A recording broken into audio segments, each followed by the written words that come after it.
Okay. Well, hello everyone.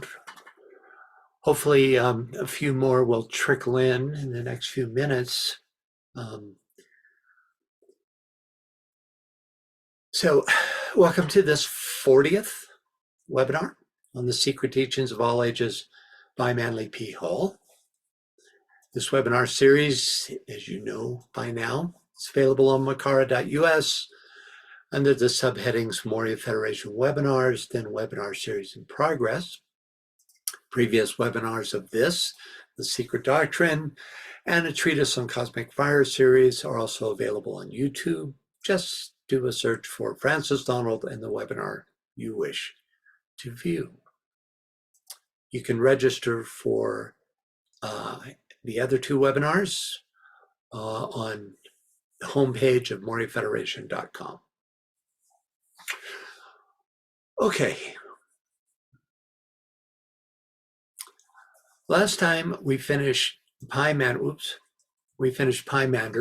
the Vision of Hermes, which MPH compiled from these four sources.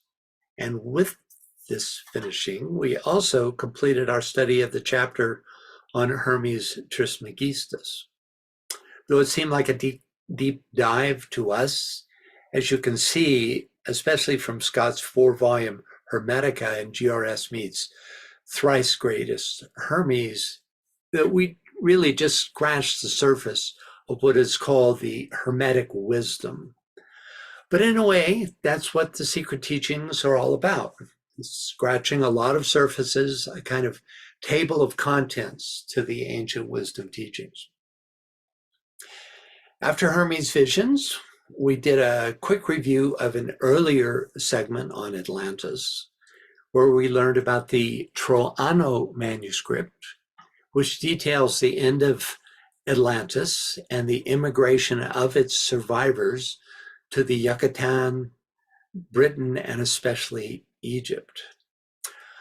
A fitting introduction to the next chapter, entitled The Initiation of the Pyramid, fitting because this only surviving wonder from the ancient world was most likely constructed by these Atlantean immigrants and their progeny. We then touch on information that is encoded in the geometry and alignment of the Great Pyramid, the controversy as to its age, the blind put forth by Herodotus, and the works of three ancient authors without which we would know little about Egypt's history, especially from this last, Diodorus Siculus. We then took a look at the subterranean chamber and the work of two great Egyptologists, Carl Lepsius, who uncovered 67 pyramids and 130 tombs, and Howard Weiss, who discovered the four of the 5 compartments above the king's chamber. Before we pick up where we left off, let's take a look at the map of the Great Pyramid, which appears on page 43 in the folio edition, entitled Vertical Section Looking West of the Great Pyramid in the Plane of its Passages, showing the supposed ancient exterior formed by the outer surface of the casing stones, dated 1865. So, could we get a reader for this, please? Great Pyramid stands upon a limestone plateau at the base of which, according to ancient history, the Nile once flooded, thus supplying a method of transportation for the huge blocks used in its construction. Presuming that the capstone was originally in place, the pyramid is, according to John Taylor, in round figures, 486 feet high. The base of each side is 764 feet long, and the entire structure covers a ground area of more than 13 acres. The Great Pyramid is the only one in the group at Giza.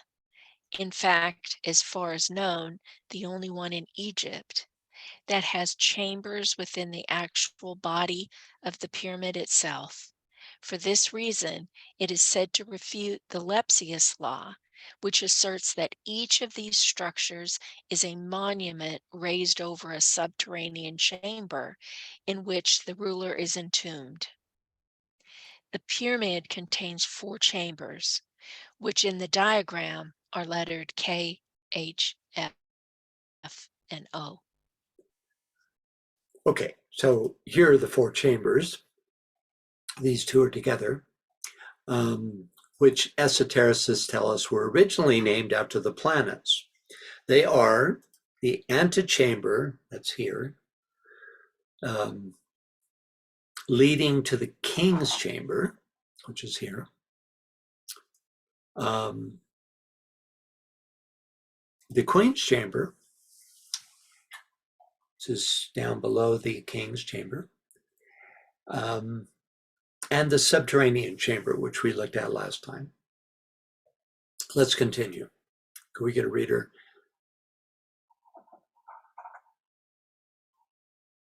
Karen, can you read that for us, please? The King's Chamber, K, is an oblong apartment 39 feet long, 17 feet wide, and 19 feet high, disregarding fractional parts of a foot in each case, with a flat roof consisting of 9 great stones, the largest in the pyramid. Above the King's Chamber are 5 low compartments, L, generally termed construction chambers. In the lowest of these so-called hieroglyphics of the pharaoh Cheops are located. The roof of the 5th construction chamber is peaked. At the end of the king's chamber, opposite the entrance, stands the famous sarcophagus, or coffer, which is L, and behind it is a shallow opening that was dug in the hope of discovering valuables. 2 air vents, M and N, passing through the entire body of the pyramid, ventilate the king's chamber. In itself, this is sufficient to establish that the building was not intended for a tomb. Thank you.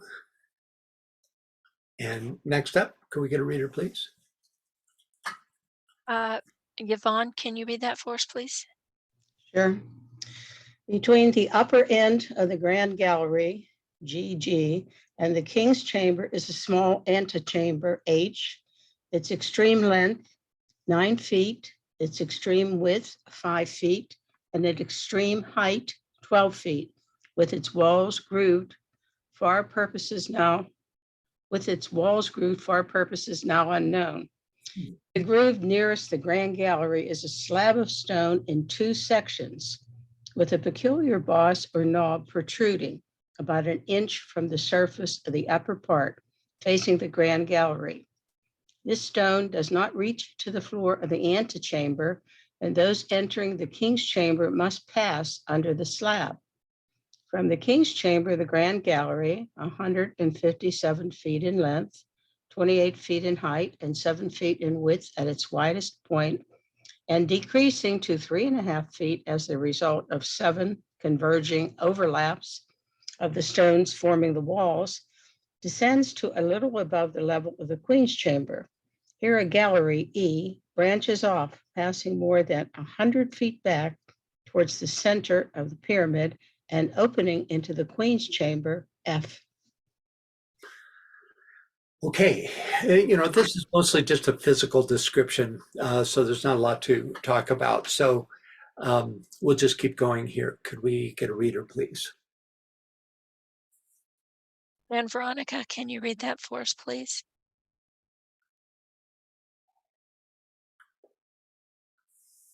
I don't see you unmuting, Anne Veronica. Can you hear me?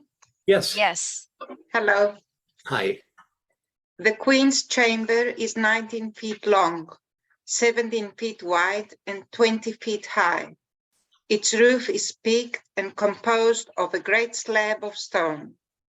Air passages lead from the Queen's Chamber, but these were not open originally. In the east wall of the Queen's Chamber is a peculiar niche of gradually converging stone, which in all likelihood may prove to be a new lost entrance way. At the point where the Grand Gallery ends and the horizontal passage towards the Queen's Chamber begins is the entrance to the well, and also the opening leading down the first ascending passage D, to the point where this passage meets the descending passage A, leading from the outer wall of the pyramid down to the subterranean chamber. Thank you. And next, we can read her, please. Vivian, can you read that, please? The Queen's Chamber is 19 feet long, 17 feet wide, Wait a and minute. 20. I'm sorry. sorry. Go ahead. Right. I can't read the top line, I'm afraid. It's covered by. So it's after descending, and then I can't read what's there. After descending 59 feet down the well. The grotto is reached. Continuing through the floor of the grotto, the well leads downward 133 feet to the descending entrance passage A, which it meets a short distance before this passage becomes horizontal and leads into the subterranean chamber. The subterranean chamber, O, is about 46 feet long and 27 feet wide, but is extremely low, the ceiling varying in height from a little over 3 feet to about 13 feet from the rough and apparently unfinished floor. From the south side of the subterranean chamber, a low tunnel runs about 50 feet and then meets a blank wall. These constitute the only known openings in the pyramid, with the exception of a few niches, exploration holes, blind passages, and the rambling cavernous tunnel B, hewn out by the Muslims under the leadership of the Prophet's descendant, Caliph al-Mamun. Okay, any thoughts or questions about just this sort of dry description of just the physical aspects of the Great Pyramid? You know, this was the description given underneath the map, and so the orientation is just to be able to find any one of these rooms by means of the map and the description. Anyway, we'll be looking at some of these features in greater depth as we continue. Francis? Yeah. Yvonne's got her hand up. Yeah, Yvonne.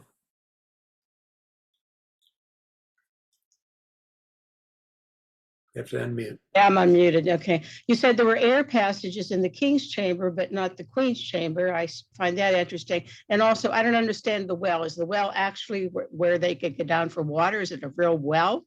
No. Yeah, it's a lot of these names are just, you know, like you wonder where they came from. It's sort of well-like as why. Okay, so let's go back. There's the supposed well. It's really just a passage from the upper regions down to the lower regions, and it's not finished out like the other passages are. And let's see. Yeah, here's an example. Here's the grotto shown here. Very rough, right? But we're going to be talking about all this soon. But there was no well for water. And see, and you also asked about, what was your other question? About? It was the King's Passage has two. Oh yeah. Let's go back to it. So Yeah. here are the, you know, I don't think they were ever meant to be air shafts as such. I think they were observation alignments to these observation channels that aligned with certain starry features, and people who have gone back to see just how the stars were at different periods of time historically have hypothesized based on that when the pyramid was built. So when these shafts were aligned to certain stars, then there's going to be a hypothesis that the pyramid was built at that time. So yeah, so you have here, see, these shafts weren't even finished. They're just taken up to that level.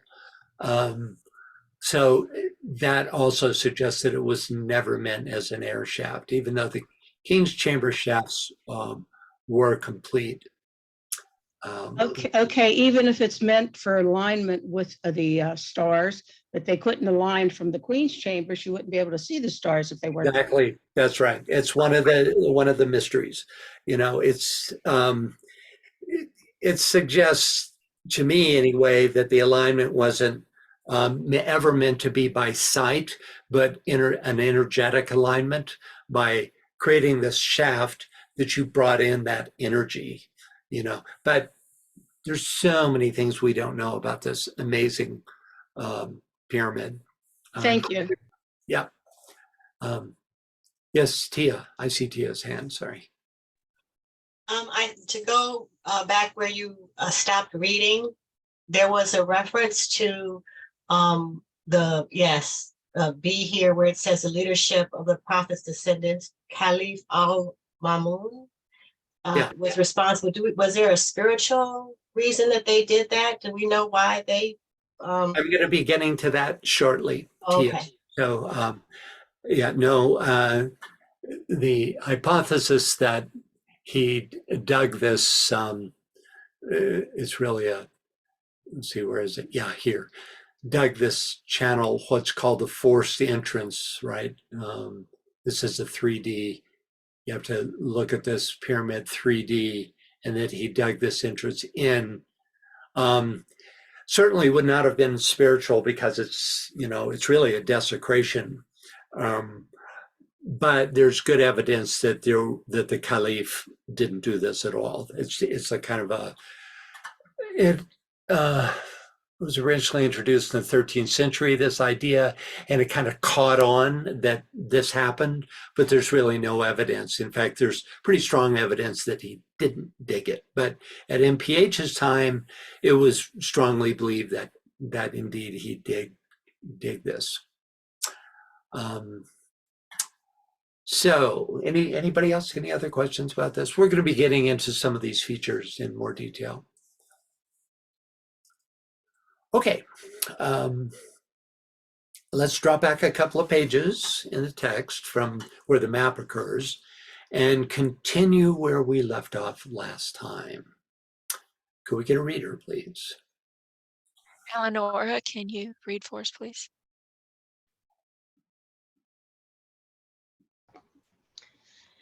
As the most eminent authorities on the subject are still uncertain as to the true meaning of these crude markings, whatever proof they might be that the building was erected during the Fourth Dynasty is certainly offset by the seashells at the base of the pyramid, which Mr. Gobb advances as evidence that it was erected before the deluge, a theory substantiated by the much abused Arabian traditions. One Arabian historian declared that the pyramid was built by the Egyptian sages as a refuge against the flood, while another proclaimed it to have been the treasure house of the powerful King Shaddad bin Ad. A panel of hieroglyphics over the entrance, which the casual observer might consider to afford a solution of the mystery, unfortunately dates back no further than AD 1843, having been cut at that time by Dr. Lebessis as a tribute to the King of Persia. Thank you.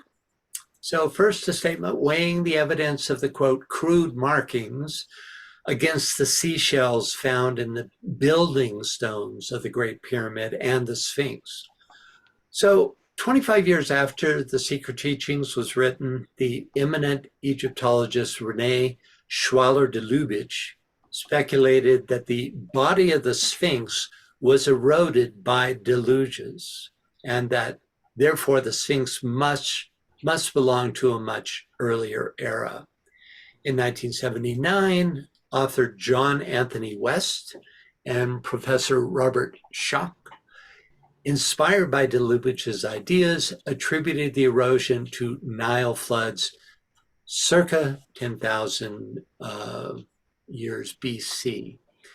So they agreed with this eminent Egyptologist, really the only Egyptologist that really had a more occult view and was at the same time um, a working Egyptologist in Egypt. So anyway, can we get a reader for this, please? Pia, can you read that for us, please?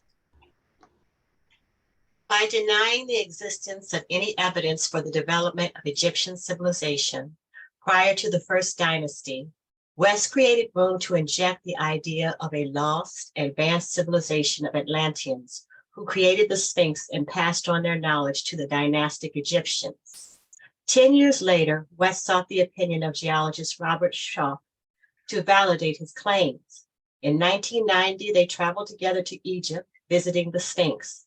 The following year, Schoch formulated and presented his version of the hypothesis, purposely avoiding the use of the word Atlantis. He originally estimated the Sphinx to have been created before 5000 BC, later pushing his minimum estimate further back to 9700 BC, once again aligning it with Plato's lost civilization of Atlantis. Schoch and West argued that other structures and surfaces on the Giza Plateau are made from the same band of limestone as the Sphinx enclosure, but do not show the same erosion as the walls of the Sphinx enclosure. Thank you. Okay. Anytime you have any questions or thoughts, just raise your hand. So next we have the idea that the Great Pyramid was used as a refuge against the flood, which is impractical since the interior spaces are relatively small. Also, why would the ancients go to such extraordinary lengths to create a geometrically perfect structure merely to act as a refuge against the flood? For the same reason, it is just as unlikely that the Great Pyramid was constructed to be a treasure house. Just, you know, even though there are some large rooms, there would be, if these were the reasons, there would be much easier ways of constructing an edifice. King Shaddad appears in a story from 1001 Nights as the king of all worldly kings. Though it's a bit off topic, let's take a look at this just for the fun of it. Can we get a reader, please? Kirsten, can you read that for us, please? Now under his hand were 100,000 kings, each ruling over 100,000 captains, commanding each 100,000 warriors. So he called these all before him and said to them, I find in old books and histories a description of paradise as it is to be in the next world, and I desire to build its like in this world. Go ye forth, therefore, to the goodliest and most spacious tract in the world, and build me there a city of gold and silver, whose gravel shall be rubies and chrysolites and pearls, and the columns of its walls beryl. Yeah, it's a type of precious stone. Okay. Yeah. And then finally, MPH's comment on Dr. Lepsius's tribute to the King of Prussia. Here's a painting of Dr. Lepsius and a company celebrating King Friedrich Wilhelm IV's birthday atop the Great Pyramid. Remember, it was Lepsius that discovered all those pyramids and tombs. Okay, next up, can we get a reader? Rod, can you read that for us, please?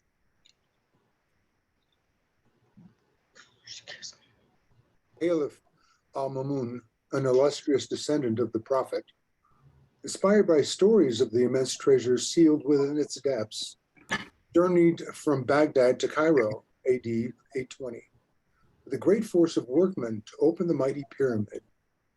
When Caliph al-Mamun first reached the foot of the Rock of Ages and gazed up at its smooth, glistening surface, a tumult of emotions undoubtedly racked his soul. The casing stones must have been in place at that time of his visit, for the Caliph could find no indication of an entrance. 4 perfectly smooth surfaces confronted him.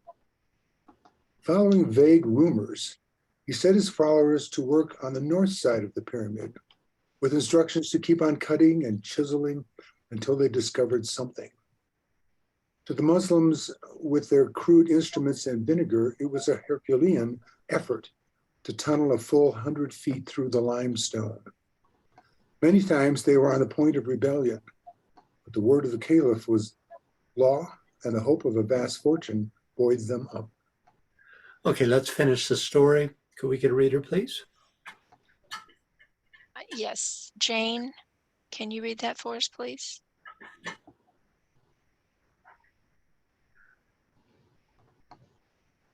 I don't see Jane unmuting. Joe Garso, can you read that for us, please?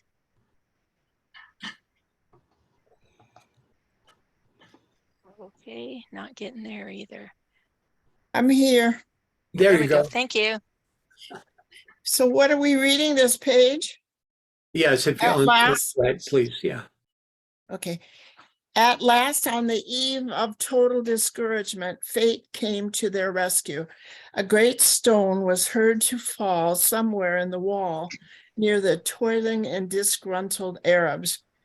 Pushing on toward the sound with renewed enthusiasm, they finally broke into the descending passage, which leads into the subterranean chamber. They then chiseled their way around the great stone portcullis, which had fallen into a position barring their progress, and attacked and removed, one after another, the granite plugs, which for a while continued to slide down the passage leading from the Queen's chamber above. Finally, no more blocks descended, and the way was clear for the followers of the prophet. But where were the treasures? From room to room, the frantic workmen rushed, looking in vain for loot. The discontent of the Muslims reached such a height that Caliph al-Mamun, who had inherited much of the wisdom of his illustrious father, the Caliph of Rashid, sent to Baghdad for funds, which he caused to be secretly buried near the entrance of the pyramid. He then ordered his men to dig at that spot, and great was their rejoicing when the treasure was discovered, the workmen being deeply impressed by the wisdom of the antediluvian monarch, who had carefully estimated their wages and thoughtfully caused the exact amount to be buried for their benefit. The Caliph then returned to the city of his fathers, and the great pyramid was left to the mercy of succeeding generations. Great story, isn't it? Totally, almost certainly not true at all. But, you know, in 1926, when this book was written, this was gospel. This is what was believed to be true. There's been a lot of evidence since then, and we'll get into that it's not true at all. Nonetheless, Caliph al-Mamun was an incredible individual. He was a polymath, philosopher, an explorer, author. And I especially like this passage from The Meadows of Gold, one of 20 books that he authored. Could we get a reader for this? Andrea, can you? How enlightened he was. Andrea, can you read that Yes, for? I can. The sciences were financially supported, honored everywhere, universally pursued. They were like tall edifices supported by strong foundations. Then the Christian religion appeared in Byzantium, and the centers of learning were eliminated, their vestiges effaced, and the edifice of Greek learning was obliterated. Everything the ancient Greeks had brought to light vanished, and the discoveries of the ancients were altered beyond recognition. The Meadows of Gold by Al-Masoudi. Thank you. So in his article, Inside the Great Pyramid, historian and explorer Mike Dash disputes that the Callus men ever dug into the pyramid, noting that the story about Al-Masudi didn't appear until the 13th century, and that the passage made was too well located, exactly where the descending and ascending passages converge, to be hacked at random. He concludes that it is much more likely that the passage was made at a much earlier date by those who were familiar with the plan of the Great Pyramid. We turn to page 42 in the folio edition to finish the introductory section on the Great Pyramid. Can we get a reader, please? Prudy, can you read that for us, please?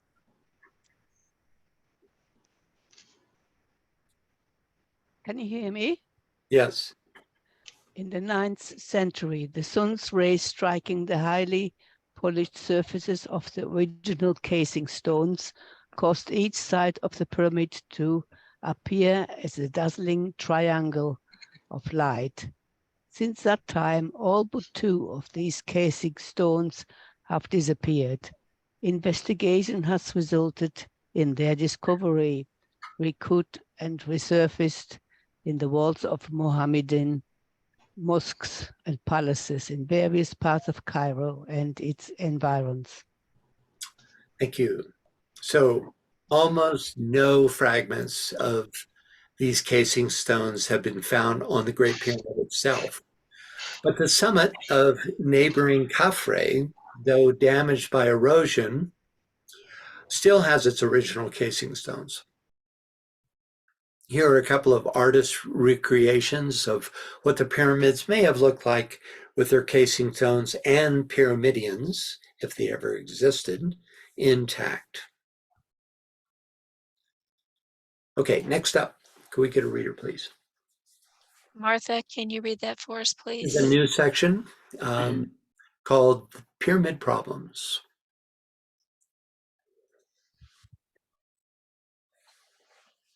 Reader, please. Yeah, go ahead, Martha. Thank you very much.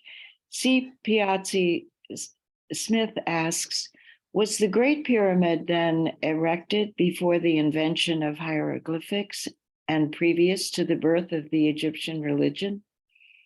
Time may yet prove that the upper chambers of the pyramid were a sealed mystery before the establishment of the Egyptian empire. In the subterranean chamber, however, are markings which indicate that the Romans gained admission there.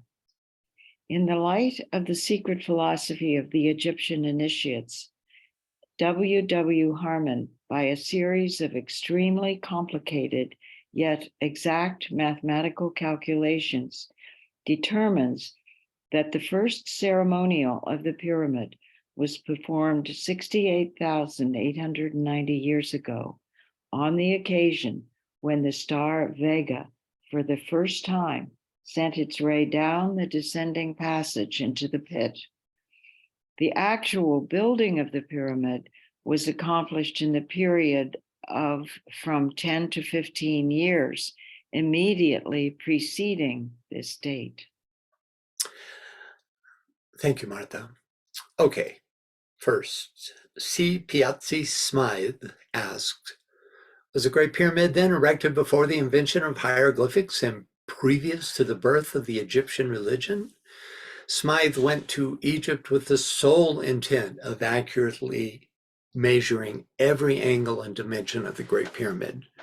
In addition to his measuring equipment, he took a specially designed camera to photograph both the interior and exterior of the pyramid, as well as instruments to determine the pyramid's accurate latitude and longitude.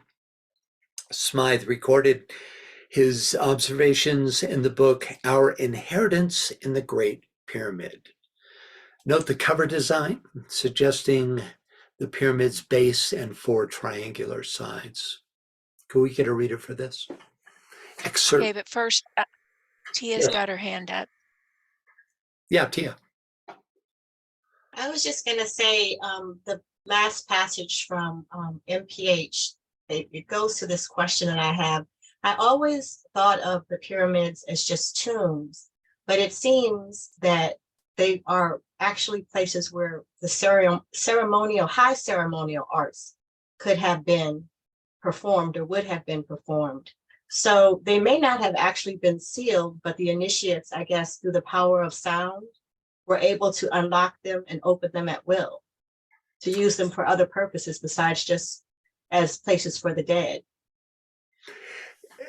Well, exactly. First of all,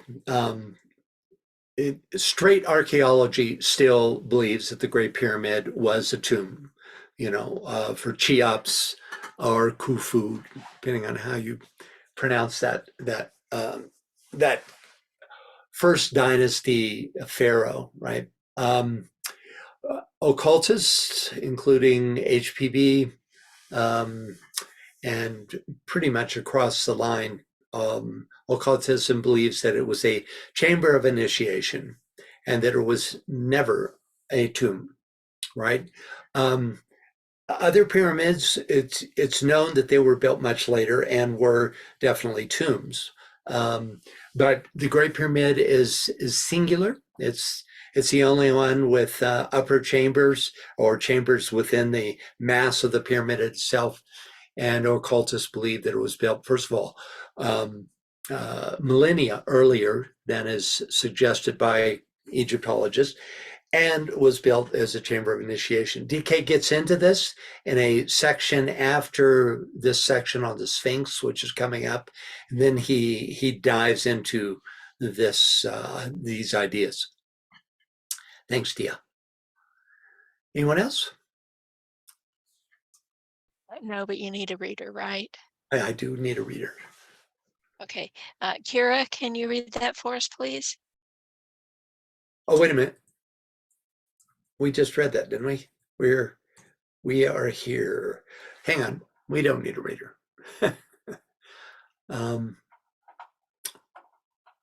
Okay, so next up. Time may yet prove that the upper chambers of the pyramid were a sealed mystery before the establishment of the Egyptian empire, that this whole pyramid existed before what we historically understand to be the Egyptian empire. The upper chambers are, of course, the king's and queen's chamber. It's astonishing to think of Egyptian civilization rising and falling in the presence of the Great Pyramid, and yet remaining unexplored by them. Astonishing, but to my mind, very doubtful. Again, if you think of it as a chamber of initiation, it would have been used all during the Egyptian, including the historical Egyptian period, as such a chamber. So HPB puts forth her own theory on this. And, there's a special relevance to HPB's writings because they're overshadowed by Masters of Wisdom. So we give a little more credence to this. Could we get a reader, please? A little bit lengthy, but I think it's worth it. Kira, can you read that for us, please?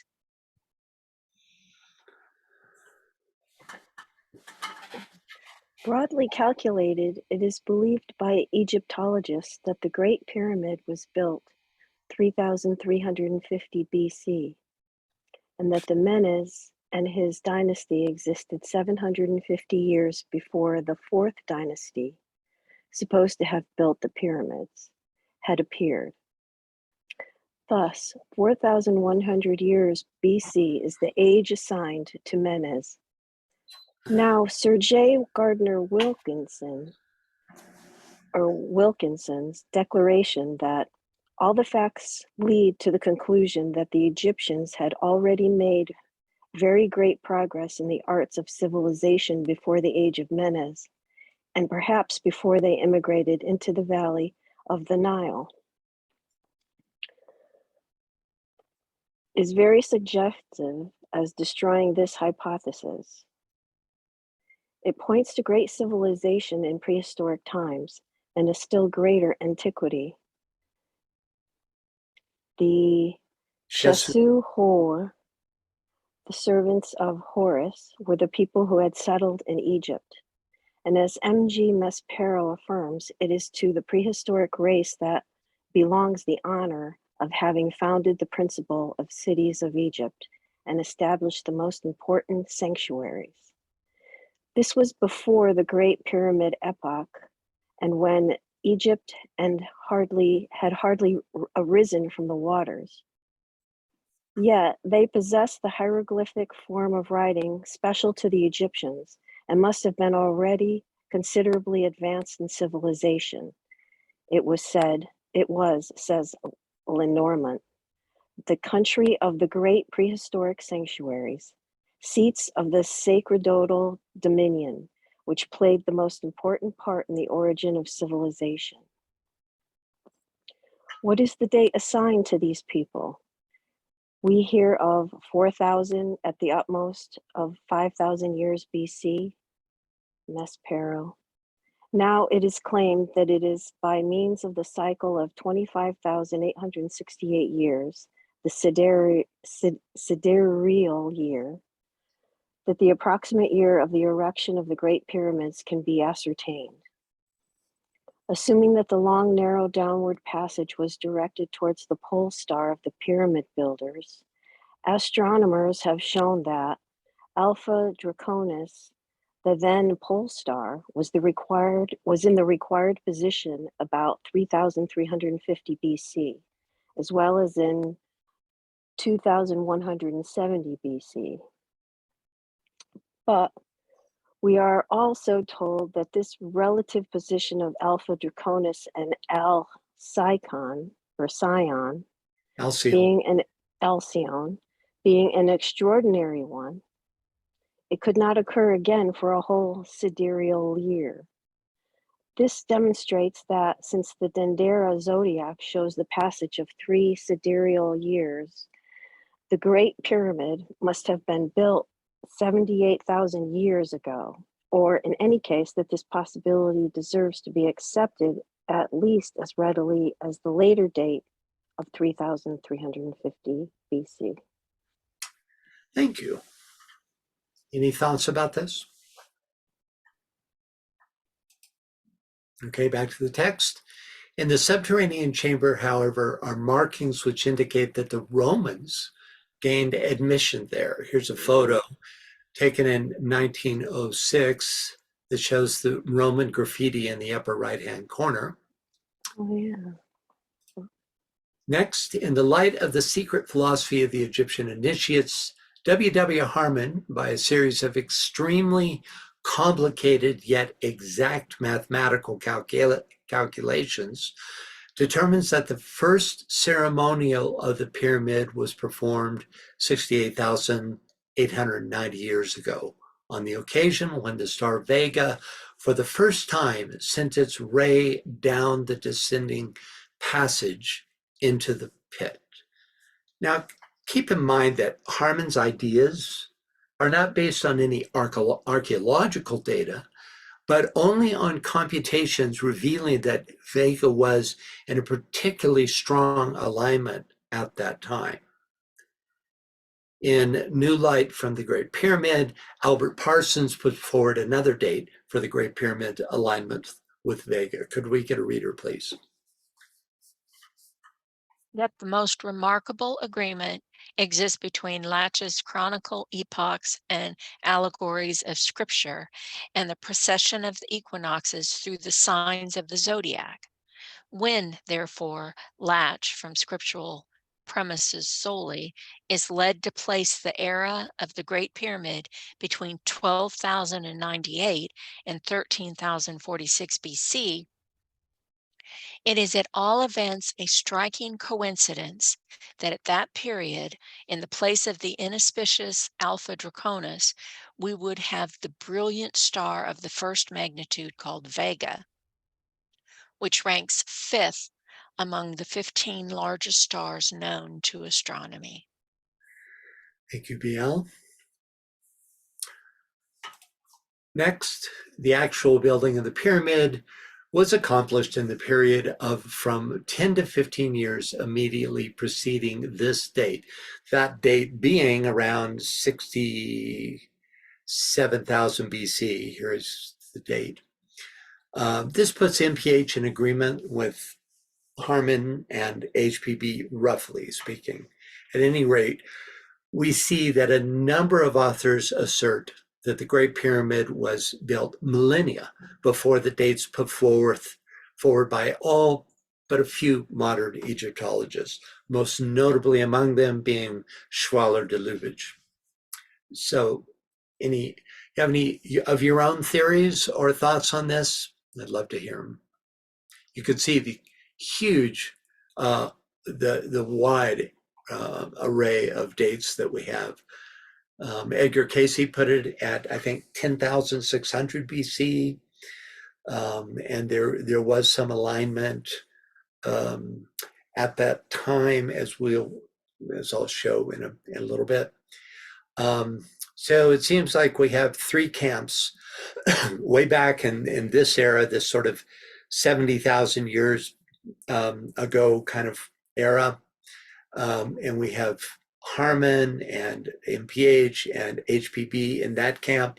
And then we have a number of people such as Anthony Key West and Schock and Edgar Casey, who put it at about 10,000 BC, way before historical Egypt. And then we have almost all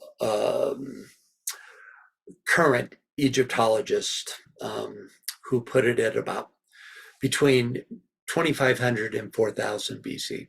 It seems to be the three camps. Okay. Next up, could we get reader, please? Karen, can you read that for us, please? While such figures doubtless will evoke the ridicule of modern Egyptologists, they are based upon an exhaustive study of the principles of sidereal mechanics as incorporated into the structure of the pyramid by its initiated builders. If the casing stones were in position at the beginning of the 9th century, the so-called erosion marks upon the outside were not due to water. The theory also that the salt upon the interior stones of the pyramid is evidence that the building was once submerged is weakened by the scientific fact that this kind of stone is subject to exudations of salt. While the building may have been submerged, at least in part, during the many thousands of years since its erection, the evidence adduced to prove this point is not conclusive. Thank you, Karen.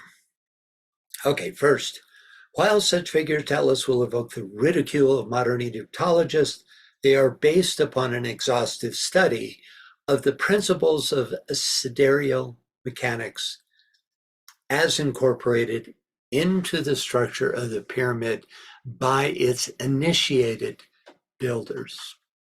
Okay, the term sidereal mechanics is a method of calculating the precession of the equinoxes, which causes the zodiacal signs to change position relative to the vernal equinox. One precession through the zodiac, called a sidereal or Platonic year, takes, and there's a number of figures on this. One is 25,772. HPB gives a number at 25,800 and something years to complete.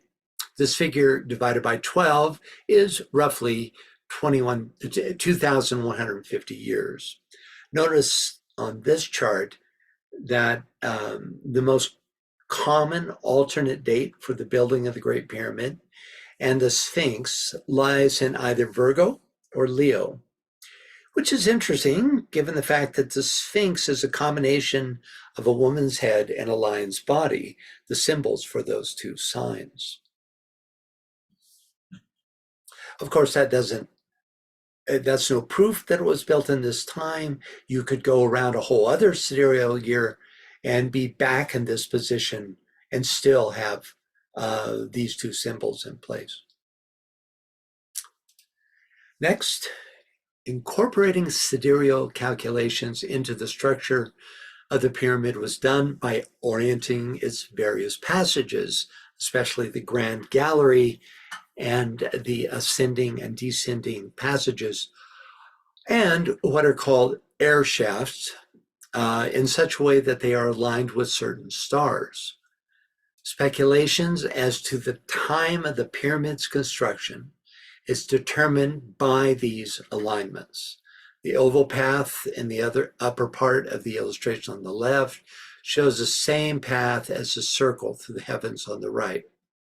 Stars that have been and will again become Earth's North Star include Polaris, Thuban, Vega, Deneb, and Cephi. W. Harmon and HPB's date for precise alignment with Vega around 67,000 BC is somewhere around 2.5 times around this precessional circle from our current point. And they base that on the fact that that in Dendera, the astrological tableau there indicates 3 times a precession around. Okay, next, if the casing stones were in position at the beginning of the 9th century, the so-called erosion marks upon the outside were not due to water. A good argument, suggesting that the casing stones would have protected the inner granite blocks from exposure. Next, the theory also that the salt upon the interior stones of the pyramid is evidence that the building was once submerged is weakened by the scientific fact that this kind of stone is subject to exudation of salt. While the building may have been submerged, at least in part, during the many thousands of years since its erection, the evidence adduced to prove this point is not conclusive. So we've already read about John Anthony West and Robert Schoch's ideas on this subject. Their strongest argument is that there are other monuments built by this same material that is described here, that MPH describes, but that don't show the same erosion as the Sphinx and the pyramid. Francis? Yeah. Martha asked, weren't Virgo and Leo one sign at some point? That's true. At one point, there were 10 signs in the zodiac, and Virgo and Leo were a combined sign, which would, be an even stronger symbolic indication for the Sphinx. Anyone else? Okay, cultural anthropologist Martin Gray also puts forward a compelling argument that the Great Pyramid was indeed submerged. Could we get a reader, please? Yvonne, can you read that for us, please? Sure. Still further evidence that the dynastic Egyptians did not construct the Great Pyramid of Giza may be found in sediments surrounding the base of the monument, in legends regarding watermarks on the stones halfway up its sides, and in salt incrustations found within. Silt sediments rising to 14 feet around the base of the pyramid contain many seashells and fossils that have been radiocarbon dated to be nearly 12,000 years old. These sediments could have been deposited in such great quantities only by a major sea flooding, an event the dynastic Egyptians could never have recorded because they were not living in the area until 8,000 years after the flood. This evidence alone suggests that the 3 main Giza pyramids are at least 12,000 years old. In support of this ancient flood scenario, mysterious legends and records tell of watermarks that were clearly visible on the limestone casing stones of the Great Pyramid, before those stones were removed by the Arabs. These watermarks were halfway up the sides of the pyramid, or about 400 feet above the present level of the Nile. Further, when the Great Pyramid was first opened, incrustations of salt an inch thick were found inside. While much of this salt is known to be natural exudation from the stones of the pyramid, chemical analysis has shown that some of the salt has a mineral content consistent with salt from the sea. These salt incrustations found at a height corresponding to the water level marks left on the exterior are further evidence that at some time in the distant past, the pyramid was submerged half up its height. Okay, so here's another argument for that sort of 10,000, 11,000 BC period. And notice that the arguments or hypotheses, I should say, that put the building back at like 68,000 BC are purely based on astronomical observation, right? And doing these calculations that suggest, for instance, that the inclination of the passages were precise, and air shafts and the Grand Gallery, those three especially, were in very specific alignment with, in particular, Vega back around 68,000 BC. Whereas this argument is, and the ones by Anthony West and Robert Schoch are based on archaeological evidence of these salt incrustations and on the legends and records that talk about watermarks halfway up the Great Pyramid. So you have those two sources of that.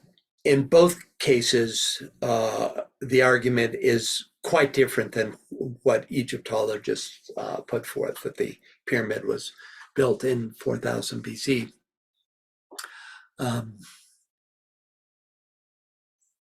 Okay, any thoughts about this? This to me is one of the most convincing of the arguments, is this this article by Martin Gray. Okay, next up, can we get a reader, please? Kirsten, can you read that for us, please?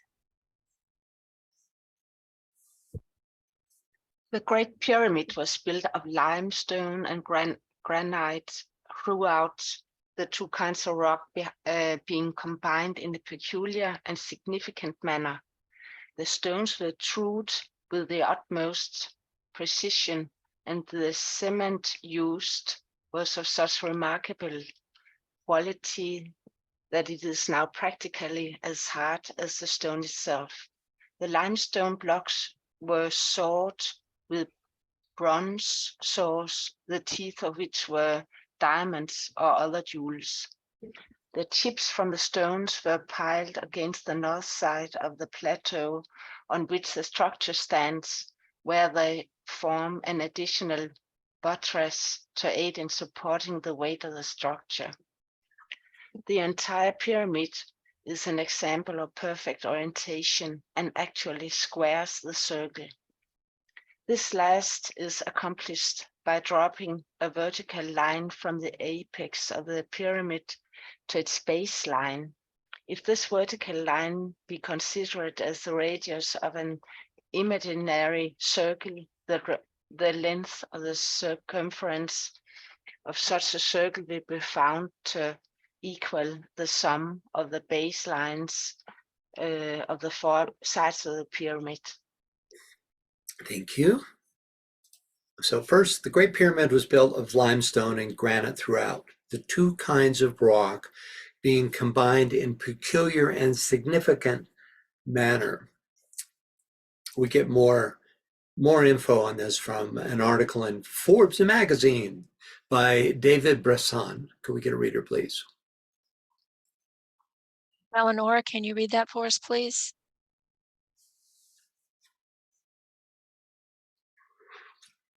The Great Pyramid is made up from roughly 2.3 or 2.6 million blocks, carefully selected from various rock types. Most limestone rocks were quarried on the Giza Plateau. Following the natural layers of the limestone, it was relatively easy for the ancient stonecutters to exact the needed blocks. However, as the limestone displays a brownish yellow color, not really appreciated at the time, it was used only for the inner supporting core of the pyramid. For the central chamber with the sarcophagus of the pharaoh, reddish pink granite from Aswan was used, able to support the weight of the construction. White Tura limestone of the best quality was then used to cover the pyramid core, made of less valued Giza limestone. And that's from the article in Forbes magazine by David Bazan. Thank you.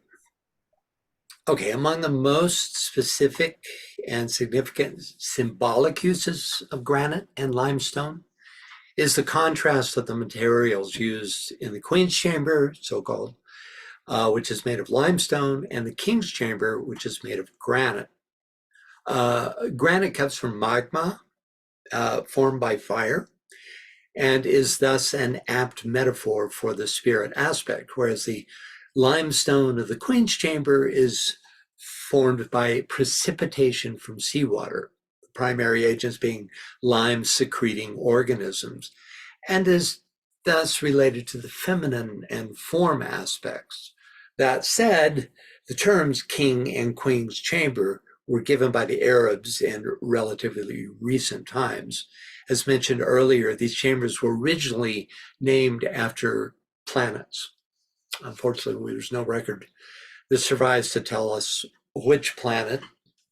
We can speculate on that, but they certainly weren't originally called Queen's and King's Chamber. Francis? Yeah. Kirsten says the cement on the Great Pyramid in Bosnia is also stronger than that which we are able to make today. And this pyramid is about 29,200 years old. Oh, that's interesting. Someone, it might have been Kirsten, that mentioned this pyramid before. In fact, I went looking for it. That's interesting. Yes, thanks for that. Okay. So next, the stones were trued with the utmost precision, and the cement used was such remarkable quality that it's now practically as hard as the stone itself. So could we get a reader for this short passage? And Veronica, can you read that for us, please?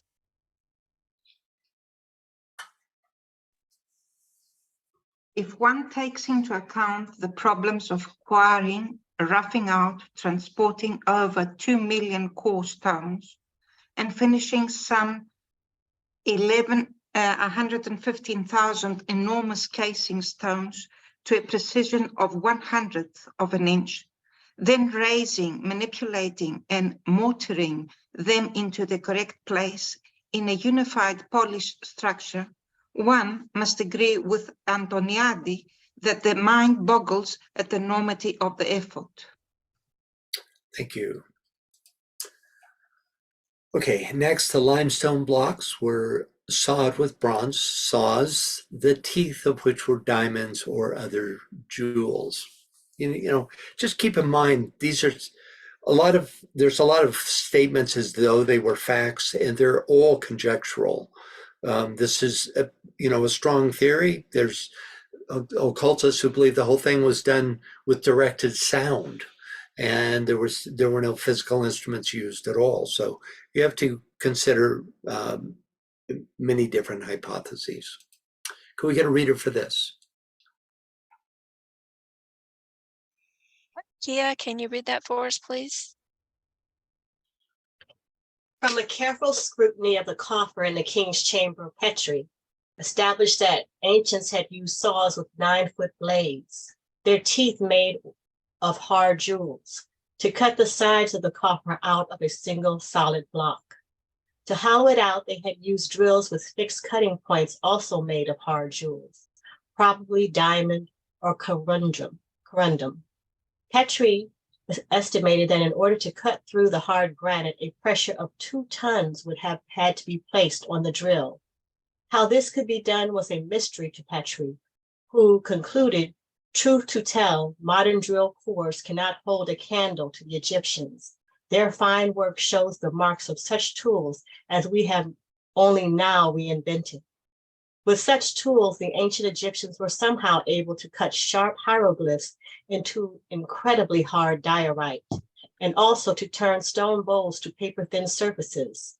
To measure the bottom of the coffer and to see if there were any secret opening beneath it, Petrie had its 3 tons raised about 8 inches, but found no sign of any opening. When raised and struck, the coffer produced a deep, bell-like sound of extraordinary eerie beauty. Thank you. This is the only description I've ever read of the fact that this that the sarcophagus is like a bell. I had that experience when I was in there. I was able to make it ring with this extraordinary resonant tone. You can't help but think that that wasn't part of the original purpose, to bring that sound in, you know. And why would you do that for a sarcophagus? Just to bury a king? Also, you know, just look at how precise this cutting is. This is one solid block of one of the hardest types of granite that exists. And, you know, when you look at this, how it's like modern machinery. So it really does make you wonder if there weren't alternative methods, for instance, the you know, a mastery and adept use of sound as a cutting tool, you know, rather than these hypotheses of diamond tip drills, etc. Francis? Okay. Yeah. Yvonne has her hand up. Yes, Yvonne. I was wondering how you made it sound. I sounded an ohm, and as I was laying in there, and it just rang like a bell.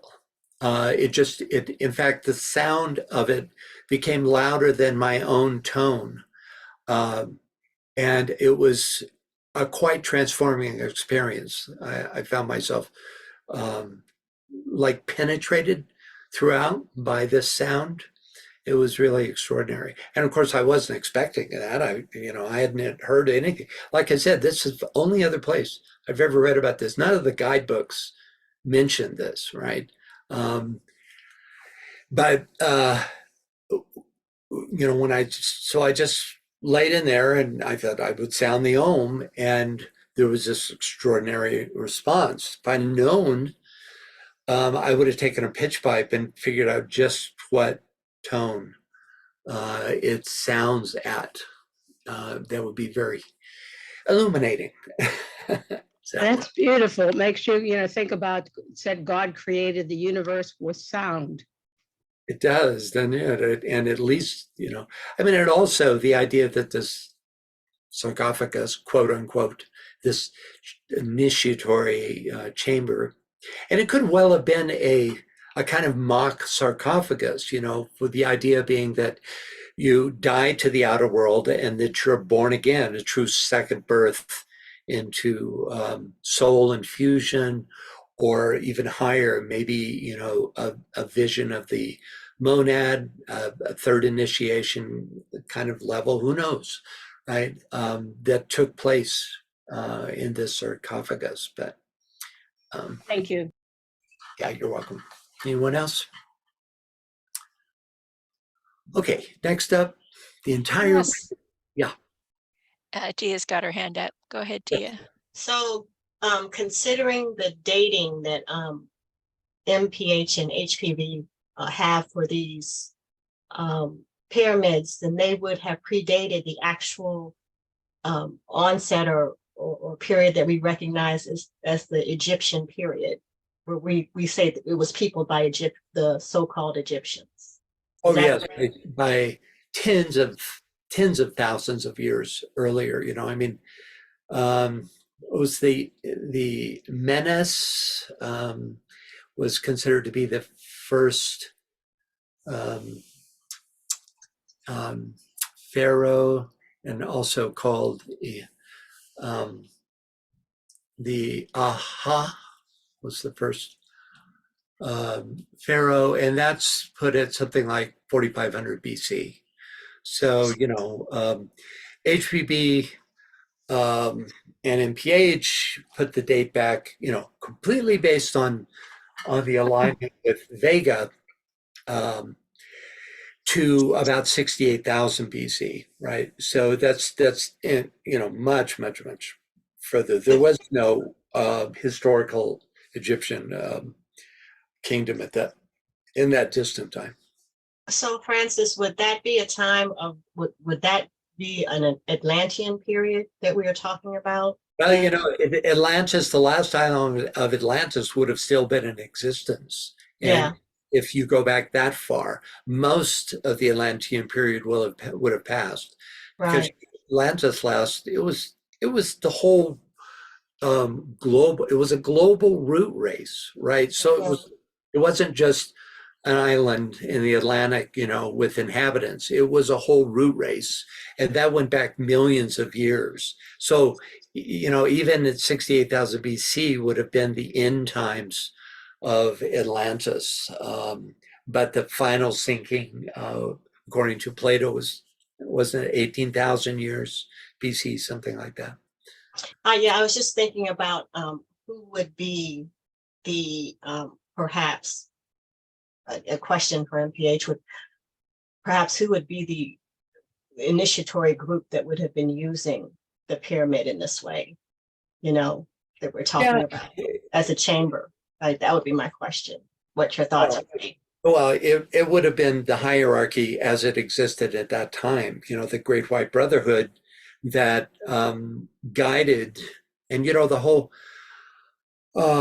story of Noah's Ark is very much connected with this. They were immigrants from Atlantis, you know.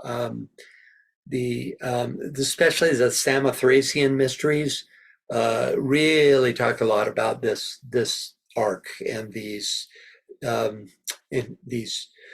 seafarers that came from this distant land, right?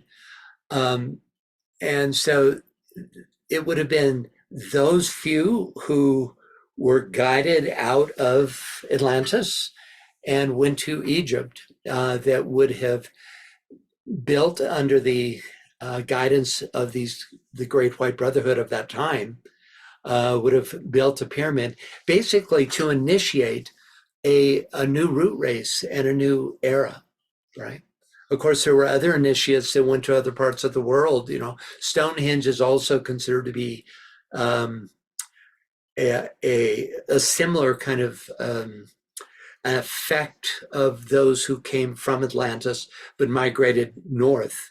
And then you have the whole Quetzalcoatl tradition and the Aztec Mayan culture that, well, in the very beginning of this, we looked at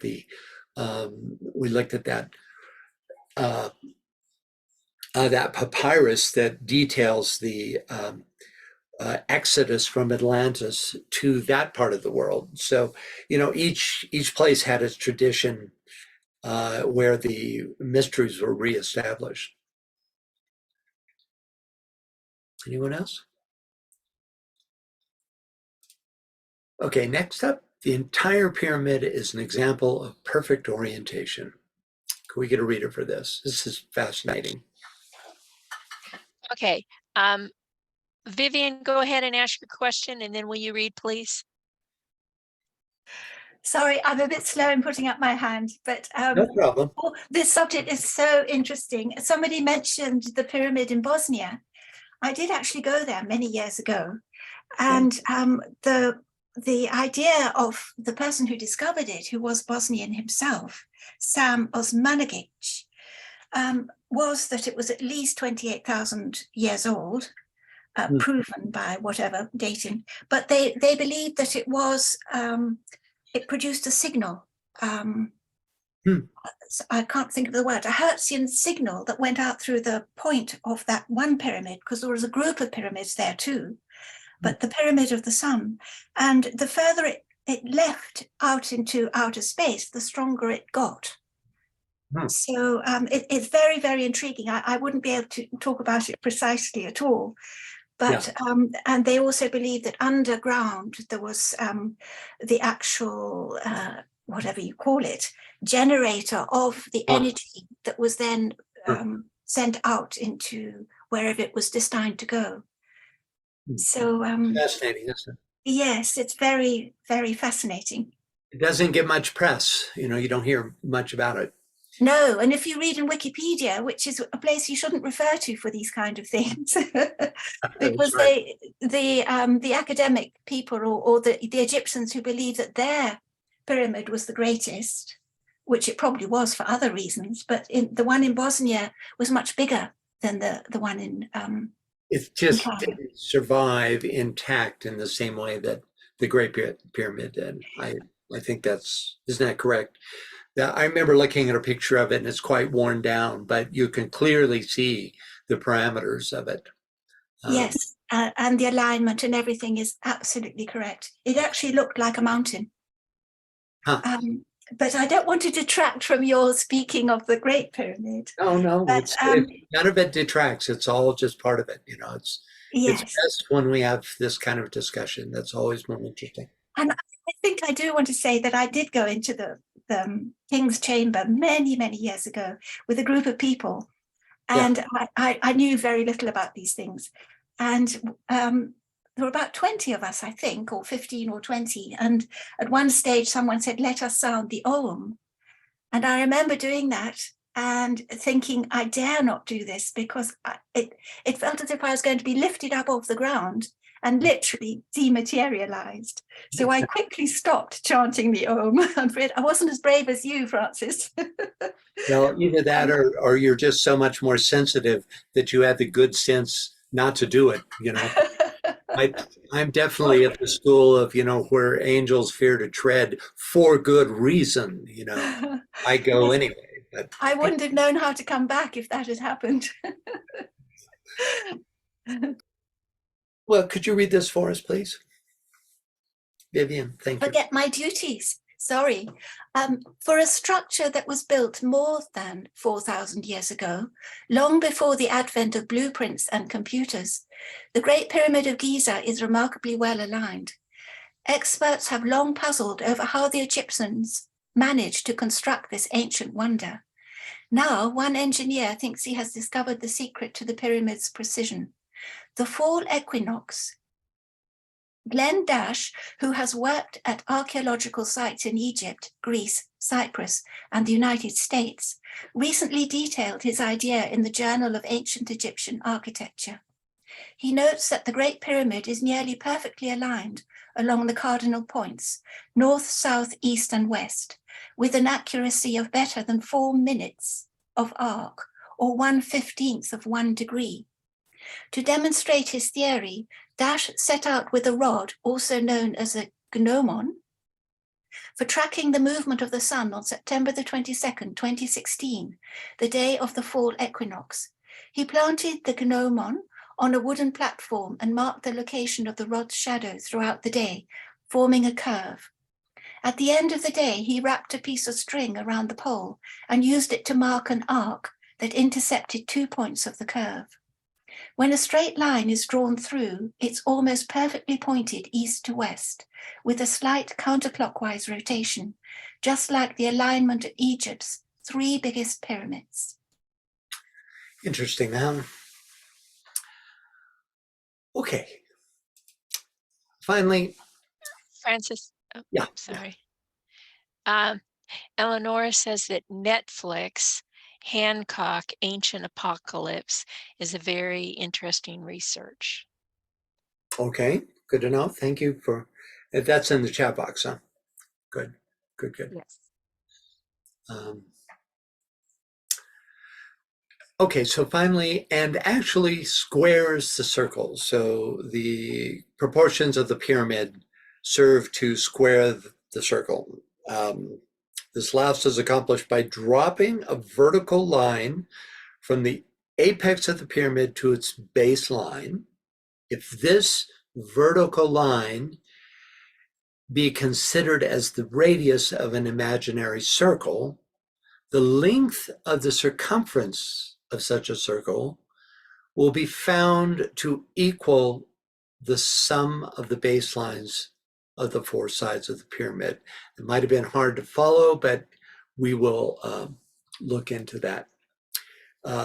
So the fact that the Great Pyramid squares the circle, which is a philosophically very significant concept, and thus demonstrates pi through the relation of its height to its circumference, was first hypothesized by the author John Taylor and later proved on site through painstaking effort by Charles Piazzi Smyth. Let's take a closer look at this. Could we get a reader, please? Scott, can you read that for us, please?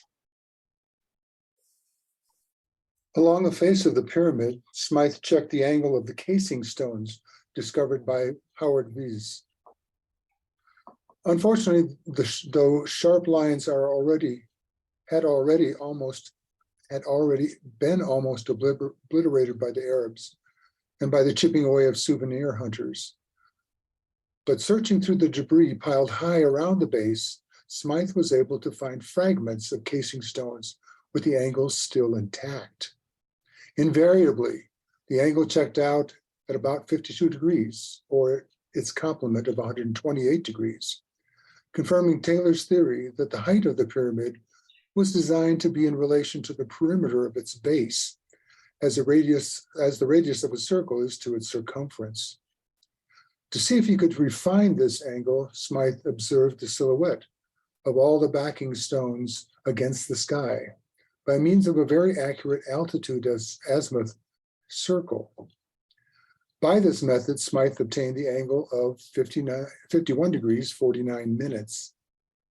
Meanwhile, Sir John Herschel had obtained a figure of 51 degrees, 52 minutes from the dimensions of the casing stones, as reported by Howard Vyse. Smyth chose to take the mean of these available measures as 51 degrees, 51 minutes, 14.3 seconds, a difference of less than a minute from either figure. He also chose to take the mean of 763.62 feet, or foot baseline, measured by the French, and the 764 feet measured by Howard Vyse, and got 763.81, a difference of barely 2 inches on a length of 763 feet. There are the casing stones from the Great Pyramid that still survive. Yeah, you can see there an angle there. They may have been found and reassembled since, the time that Smyth was doing this work. He had to deal with a lot of rubble in his time. 51 degrees, 51 minutes. Sounds familiar. Okay, could we get a reader for this? Now, let me just real quickly describe show by this illustration what DK was describing. DK, MPH, one of those guys. So you have the height of the pyramid here acts as the radius of this imaginary circle whose circumference equals the four sides of the pyramid. You get that? Therefore, the only possible way that can happen, or I should say, what determines that happening is this angle, which is 51 degrees, 51 minutes, right? At that angle, then the radius of this imaginary circle is equal to the four sides of the pyramids. Is that clear? So here's another shot of probably recently, or certainly after Smyth's time, reconstructed casing stones at their proper angle. So can we get a reader for this? Okay, first Joe's got her hand up. Yeah, Jill. I just don't want us to miss the fact that the 51.2 whatever degrees, yeah, that's 1/7 of a circle. That means we got 7 points somewhere along the line. I think it's 51.48, I think is a 7th. It's so close, isn't it? It's Yeah, right it is. that same ballpark. Yeah, good point. I'm glad you brought that up. That's a fact I used to know. And you reminded me. Thank you. Okay. Joe. Okay, can we get a reader, please? Joe, do you want to read that for us, please? Sure. This was an arbitrary act, but the result produced an astounding value for pi in the Great Pyramid proportions of 3.14159. No, I interrupt you for a second. So the arbitrary act was all this measuring that took place here, right?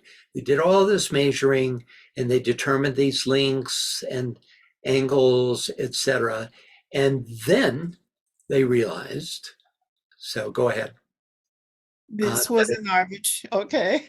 Yeah, then they realized that this came out to pi, right? So go ahead. Searching for a reason for the incorporation in the pyramid of this relation of the radius of a circle to its circumference, Smythe pursued Taylor's theory of the base being divided into 366 units to coincide with the number of days in the year. To have been absolutely precise, the perimeter should have measured 36,524.2 pyramid inches.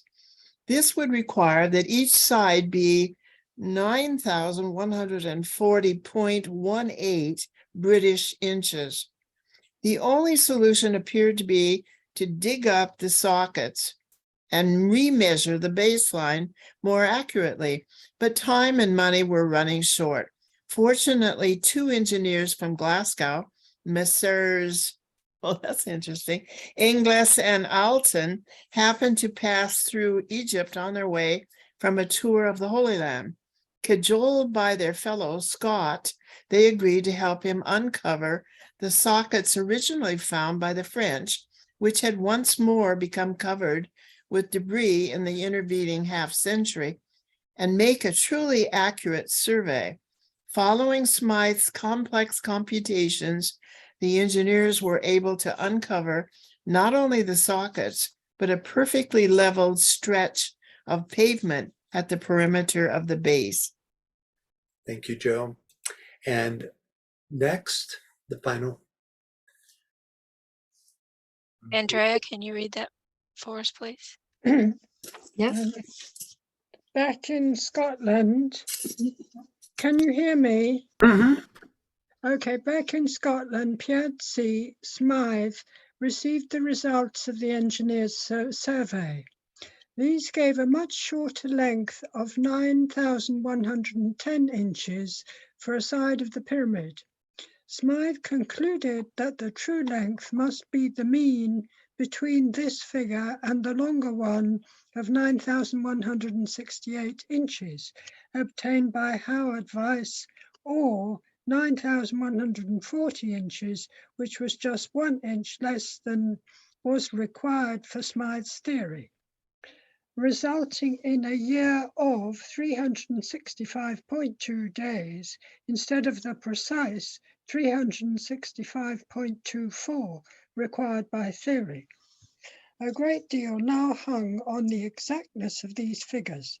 It could mean that the ancient Egyptians had produced a structure whose basic unit, the pyramid inch, incorporated not only a system for linear measurement with the cubit and the inch, but also for temporal measurement with a year of 365.24 days.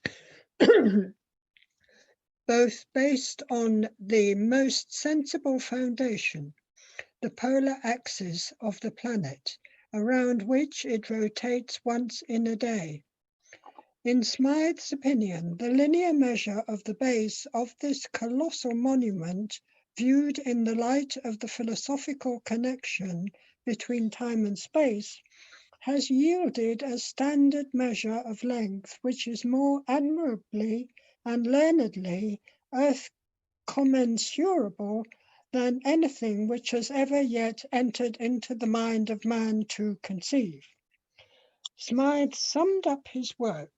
The pyramid has created a more surprisingly accurate knowledge of high astronomical and geographical physics nearly 15,000 years earlier than the extremely infantile beginning of such things among the ancient Greeks. Well, it's 1,500 years, but again, this is based on modern archaeological understanding of when the pyramid was built. So your era of 15,000 years may be more correct. You are correct, Francis. Yeah. Well, thank you. Okay. The fact that the Great Pyramid square the circle, wait a minute, hang on a sec.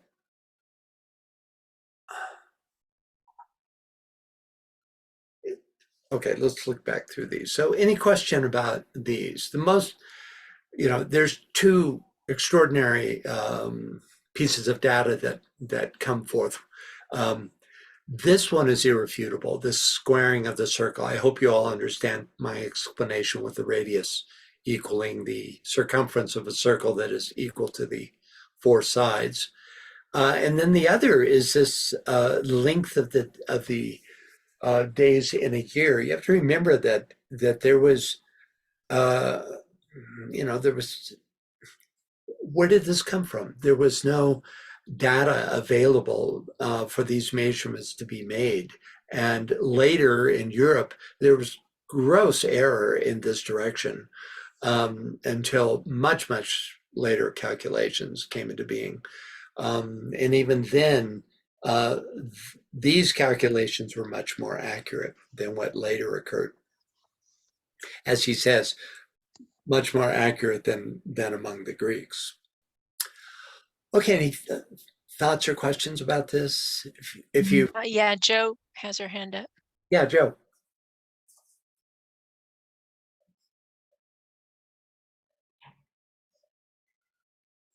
Oh, you're muted, Joe.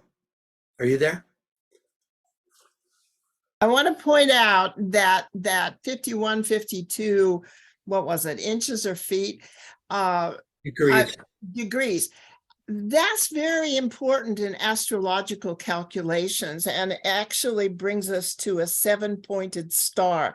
I can't make the connections in my own head, but I think it's equally as important as a 5-pointed star.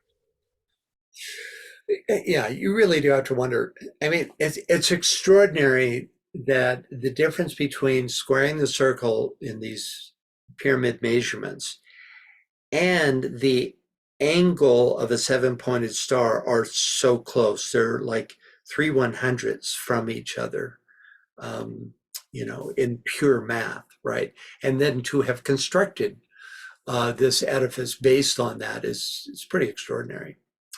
So, yeah, go ahead, Joe.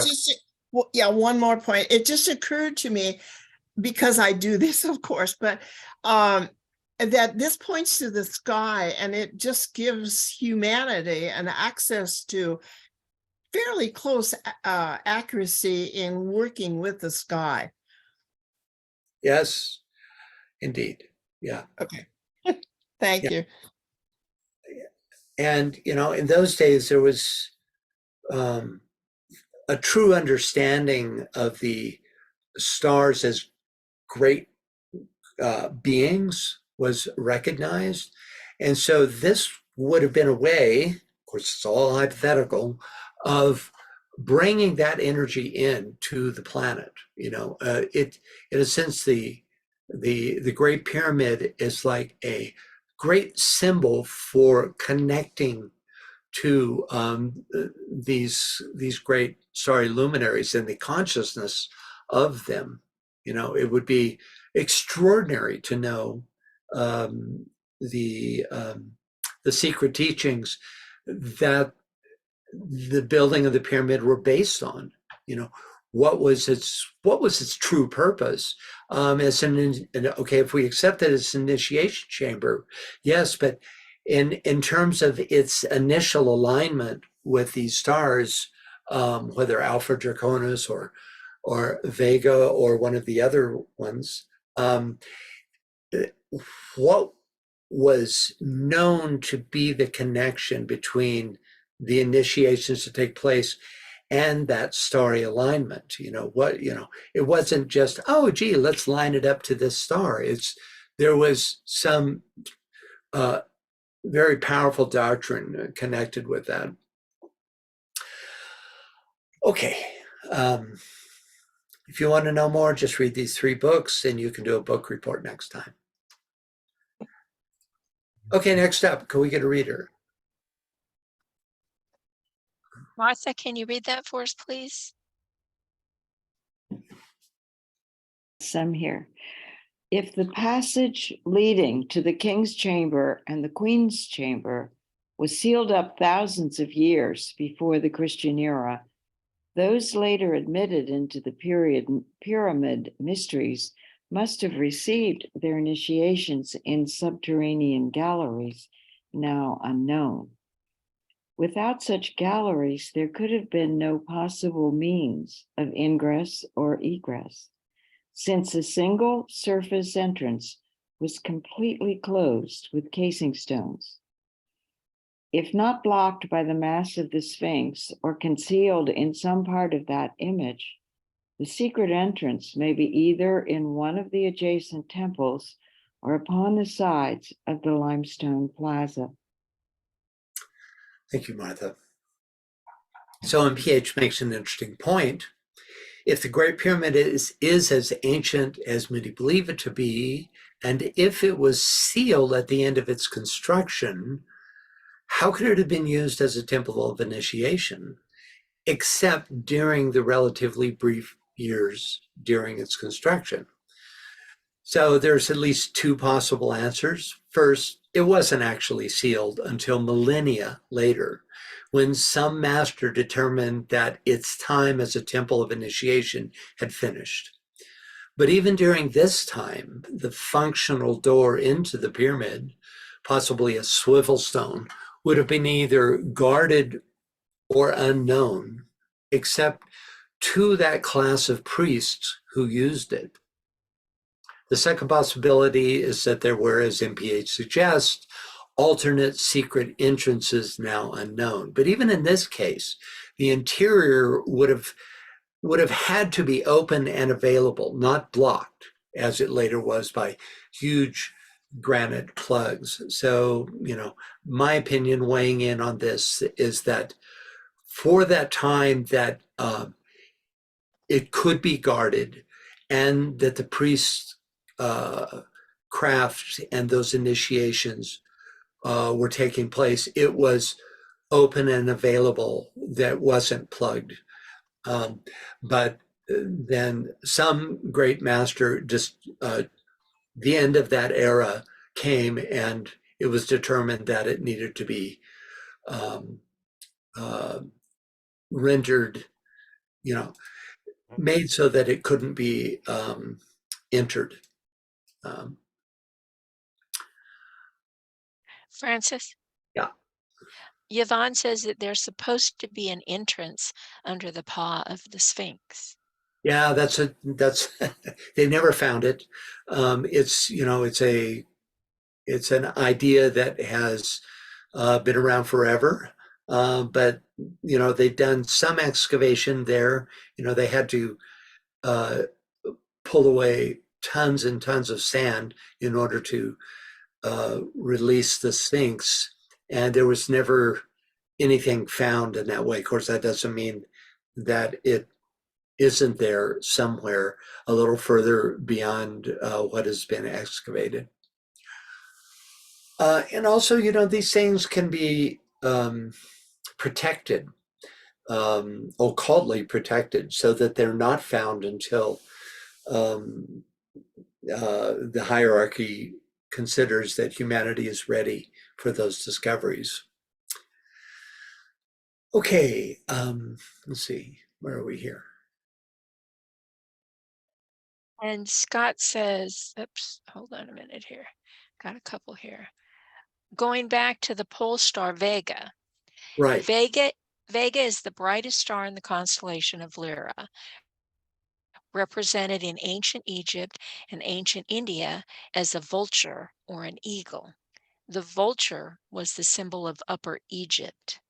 The Egyptians believed that these birds were all females, created then by parthenogenesis, symbolized motherhood and purity, and also the cycle of death and rebirth. Interesting. Yeah, that's there's a further argument for the idea that the pyramid goes back that far. For me, the strongest argument is that HPB puts it forth, and therefore that writing, which was overshadowed by the masters, came under the public eye. It's interesting, Scott. Yeah. And then Vivian says constellation Lyra or Libra. What'd you say? Lyra, Lyra. Yeah, Lyra. Lyra. Right. The lyre. I said, yeah. Yes. Okay, and Vivian says the Bosnia pyramid of the sun was blocked and made inoperative. Right. As was the Great Pyramid at some point. Yeah, interesting. The parallels there, isn't it? Yeah, it's quite interesting. Anyone else? Okay. No, I think that's all we got right now. Okay, I think this is a good spot to stop because we're coming on time and we want to announce new times. And so there's a lot going on between now and next Sunday. We have a Treatise on Cosmic Fire webinar on Friday. And then also the following Friday. So they're back to back in order to avoid one happening on the 23rd, which is, a lot of people, including myself, will be traveling at that time. So, and could you give dates? Is it the 18th for the Secret Doctrine? Let me see here. It is. Yes, December 18 at 8 p.m. GMT is the Secret Doctrine. And as we stand right now, the next Secret Teaching of All Ages will be 1 January at 8 p.m. GMT.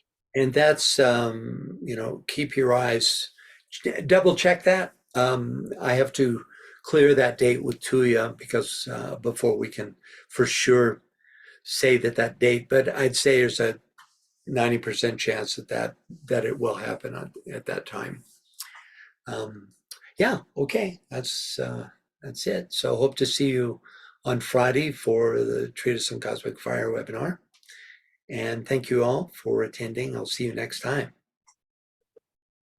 Goodbye, everybody. Bye, thank you. Thank you.